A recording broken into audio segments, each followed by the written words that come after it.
Short video today as it was a short day of work. I probably worked for 20 minutes, so just barely achieving the challenge, but lovely day with the family. Wouldn't trade it for anything. I worked on RadioHead drum and bass here on kind of our breakdown section. If you've heard this section before, you're probably not going to hear a difference, but I'll play it through and then kind of point out the things I did.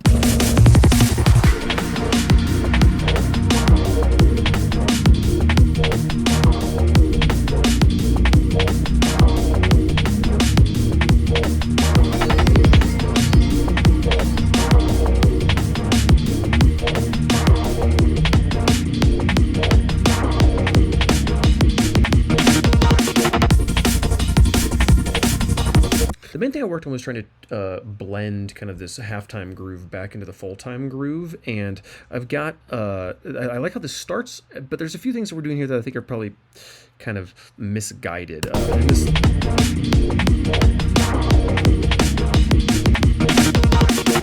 From this point on, I love it. I think that all like really smoothly goes into it. But over here we have kind of we're doing kick, bump, bump, bump, bump, trancy build up, and I think I should probably be doing this with a snare, but I don't know. I like in my head, like intuitively, the kick should be the one that's doubling. But I've seen in the past that usually it is better if it's a snare, because especially if the kick doubling really increases the perceived loudness of the track. So I kind of tried something here differently, where instead of I have the kick doing the doubling, but then leave the snare in where it's at, and instead of having the kick drop out, because without the kick it's really obvious the kick's missing there, but I don't want the kick to like just be doubling up underneath it, because then it like really punches in a weird way, and I don't want to take the snare out. So I just made a high pass kick,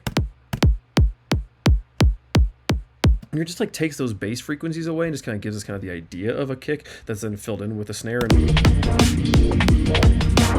it sounds like both are happening there. I think it works. I don't know. I'll keep messing with that. I might try tomorrow swapping all this around and kind of doing this build with snare drums, like cha cha cha cha, But I don't want to go to cha cha cha cha cha cha cha. I love this.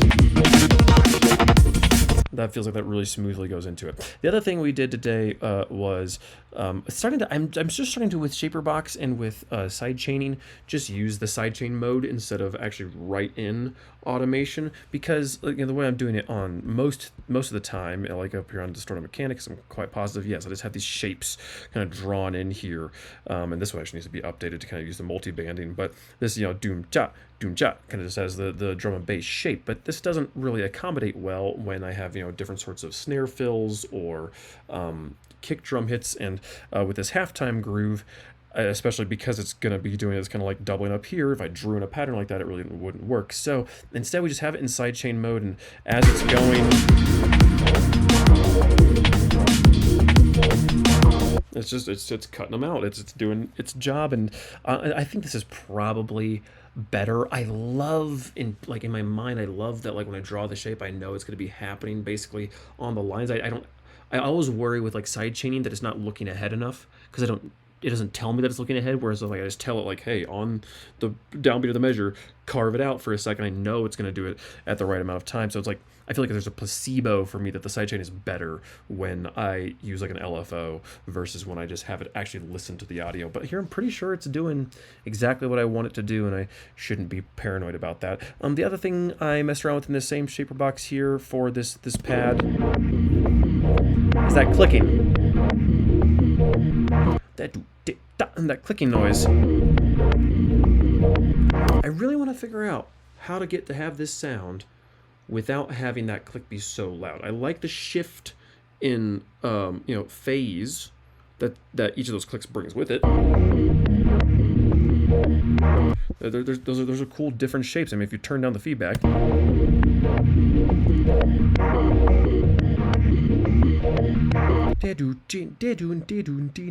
like that's a really cool shape. I like that sound that comes with it. I just don't like the clicking at the beginning of it. And I couldn't figure out, like, I tried with the multi-band compression here to like turn down the highs.